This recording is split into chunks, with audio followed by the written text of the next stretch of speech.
операциябызды баштардан мурда топторго бөлүнүп алат. Менин колумда карап тургандай түстүү барактар турат. Мына ушул түстүү барактардын силерге кандай түсү жакса, ошол өзүңөргө жаккан түстү тандайсыңар. Ошол боюнча топторго бөлүнөбүз.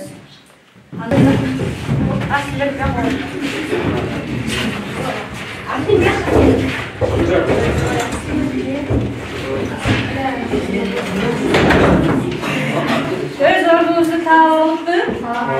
Анда эмесе 3 топко бөлүнүп алдык. Азыр силер менен жагымдуу маанай түзүп алабыз. Ошол топторду алган барагыбызды алабыз колубузга. Азыр колубузда барактарды алабыз дагы. Үн чыгарабыз. Кана. Мени турайсыңар. Мындай. Мындай түшүп, экиге бүктөйбүз. Бардыгы.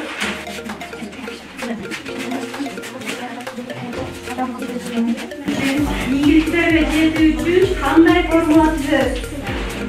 Ар бирибиз чыгармачылык.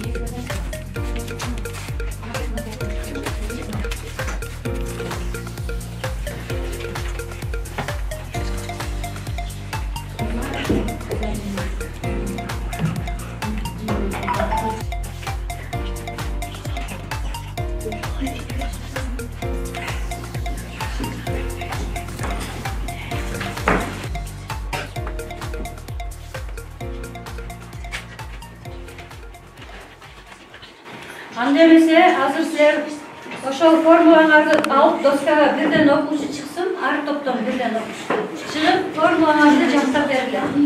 Биз максат командасы менен бирге алдыбызга койгон максатка кантип жетүүнү өзүбүздүн ойлорубузда кантип чагылдырабыз, муну биз сүрөт кылып көрсөттүк. Өзүбүздүн колубуздан болушунча келгенин жасадык. Биз ар бир өзүбүздүн алдыбызга койгон максатка жетүүнү биз тепкичтер сыяктуу көрөбүз. Ошол адам канчалык алдыга аракет кылган сайын, ийгиликке жетүүгө аракет кылган сайын, ар бир ийгиликке жеткен сайын, ошол алдыга койгон максатыбызга жеткенди биз тепкич сыяктуу көрдүк. Саматсың.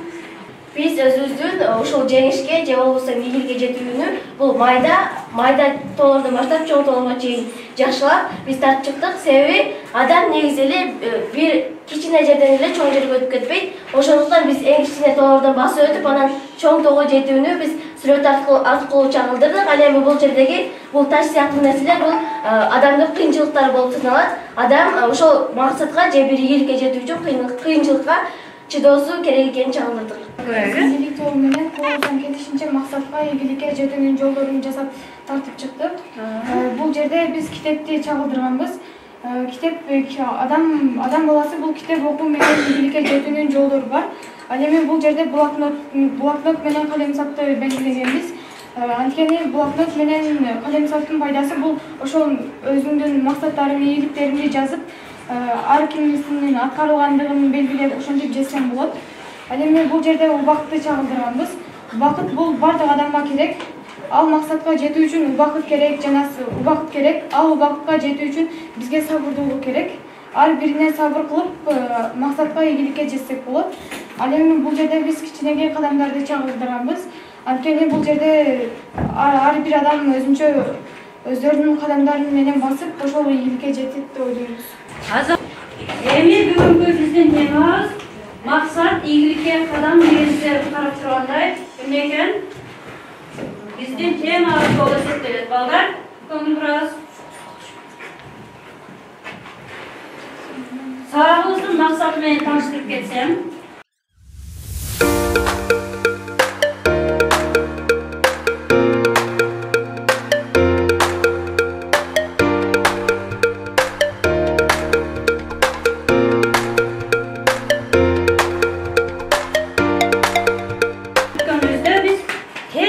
не болот экенбиз?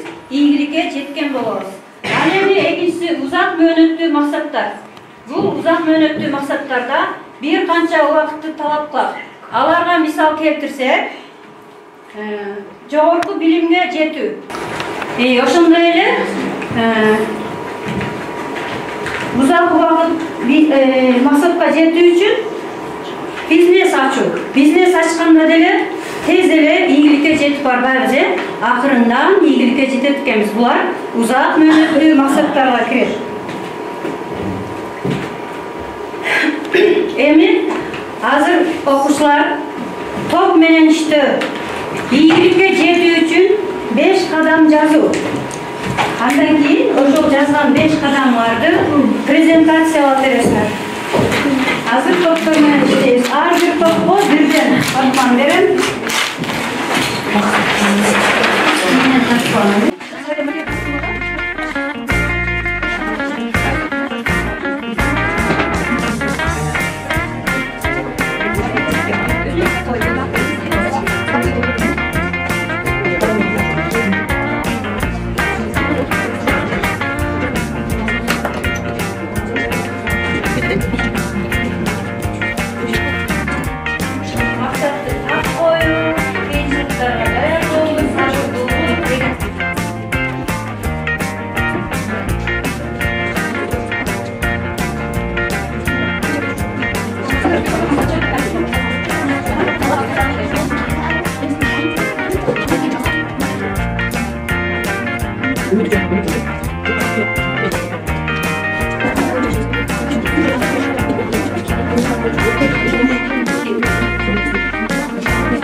Анда элесе бирден окуучу доскага алып чыгып жактап берилечи. Келгиле. Ана балдар тапшырманы аткарып бүттүкпү? Анда максаттоонун 5 кадам боюнча презентациясын көрөлү.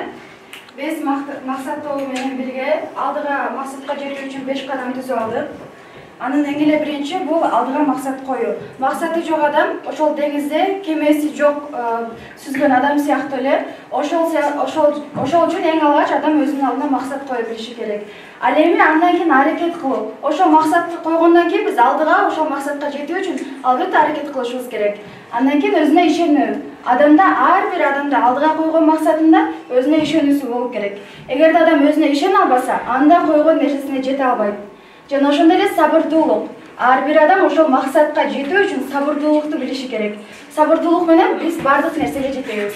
Эң акырында эле өзүнө мотивация жаратуу. Ар бир адам өзүнө мотивация коюп, мен муну жасай алам, менин колумдан келет деген сыяктуу өзүнө мотивациялар жаратуусу керек. Мына ошондо биз өзүбүздүн алдыбызга койгон максатыбызга жете алабыз. Биз мындай кылганыбызда планды так аныктоо, 5 планды так аныктоо. Эгер сен максатыңа жетүү үчүн планды түзүп алып, анын майда бөлүктөрүнө чейин так аныктап, аны ишке ашырууга аракет кылышым керек. Ошондой эле кыйынчылыктарды чыдоо. Эгер кандайдыр бир кыйынчылык болсо, анда мен кыла албайт экенмин деп кетип калуу бул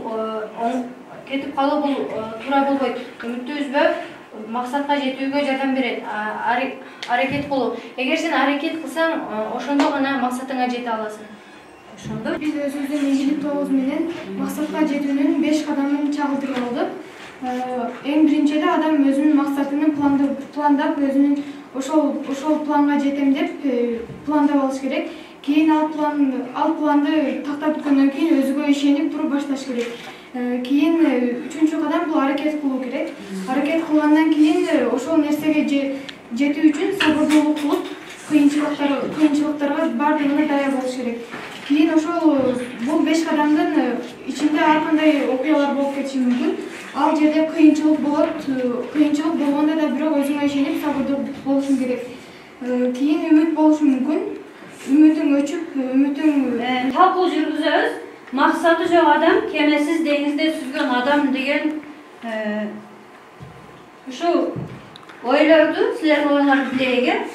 Кандай адамдар максаты жок адам кемесиз деңизде сүзгөн адамдай элестетесиңер. Ар ким өзүңөрдүн оюңарды алдыңарда кичине баракчаларга жазып алсагы, тез жазып алып чыгып, мына өзүңүздүн тарткан сүрөттөрүңүздүн астына чаптайбыз. Максаты жок адам кемесиз деңизде сүзгөн адамдай. Кемесиз сүзгөн адам билесиңер, мына силер кандай чагылдырасыңар? Кандай деп ойлойсуңар? Өзүңөр оюңарды жазгыла. Бүгүнкү өткөн максат ийгиликке кадам деген темада силер эмне түшүндүңөр? Максатты кандай кадамдар түшүндүңөр? Эмнелер түшүндүңөр? Ошону өзүңөрдүн оюңарды жазгыла. Ар бирибиз өзүбүздүн оюбузду жазабыз. Бул талкуу. Тез убакыт аз. Ар кимдин ою эмнелер? Ар кимдин ою эмне? Багуу. Ар кимдин ою багуу.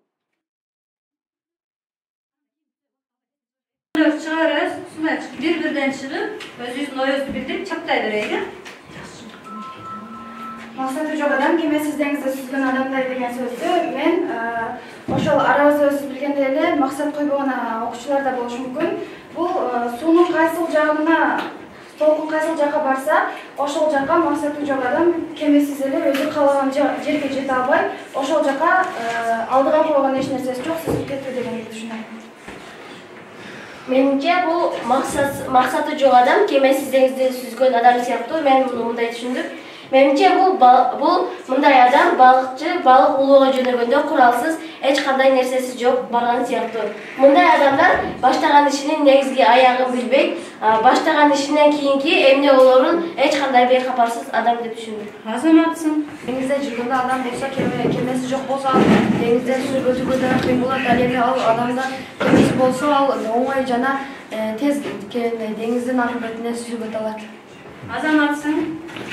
Деңизде кайсы сүзгөн адам деген сыяктуу адамдар өз максатына жетүү үчүн ар кандай кыйынчылыктарга кездешет. Жанага карабай өз максатын алдыга коюп, алга умтулуу керек. Максатың жок болсо, эч кандай иштерге жатышпайсың, жана өзүң жалгыз сезесиң. Баштаган ишиңди аягына чейин бүтүрө албайсың.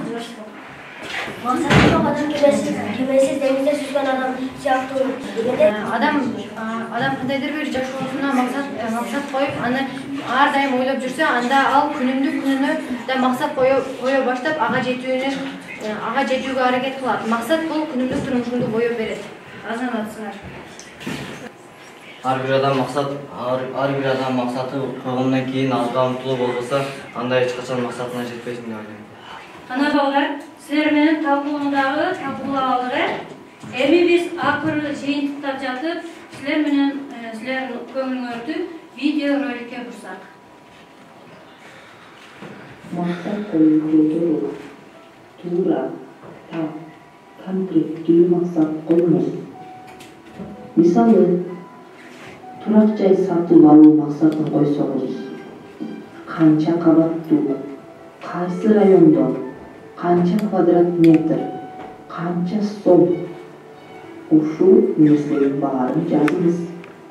Тактык жана туруктук максатка жетүүнүн маанилүү ачкычы. Максаттарыңызды кагазга жазыңыз. Дүйнөнүн 3% гана максаттарын кагазга жазышат. Ал эми 13% максаты бар, бирок жазышпайт. 84% максаты жок адамдар.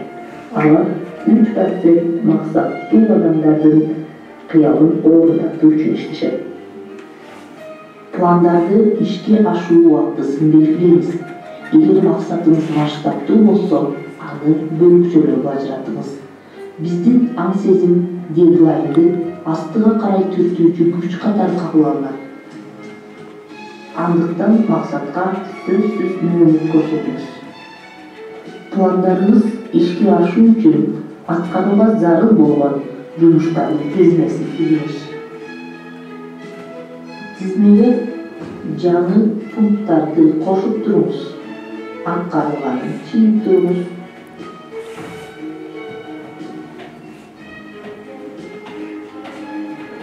Приоритеттерди аныктаңыз. Тизмедеги максаттардын кайсынысы маанилүүрөөк белгилей алыңыз.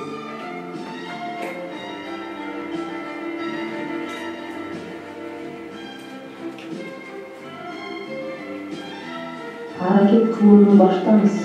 Максатты ишке ашырууда кадам таштоо маанилүү экенин унутпаңыз. Туура максат коюу гана ийгиликке жетелерин унутпайлы. Ана балдар, анда эмесе бүгүнкү сабагыбызды 3 сөз менен жыйынтыкталсак. Мен күчтүүмүн.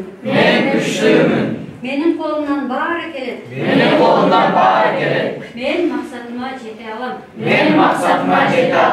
Азаматсыңар, силер албетте сабырдуу болуп, дайыма кыйынчылыктарды артка таштап, каалаган ой максаттарыңарды ишке ашырып, окууларыңарда ийгиликтерди жаратып, турмушуңарда өзүңөрдүн ордуңарды таап, бактылуу балдардан болуп өсүп чоңоясыңар деген ойдомун. Анда эмесе саламатта калгыла. Саламатта калыңыз.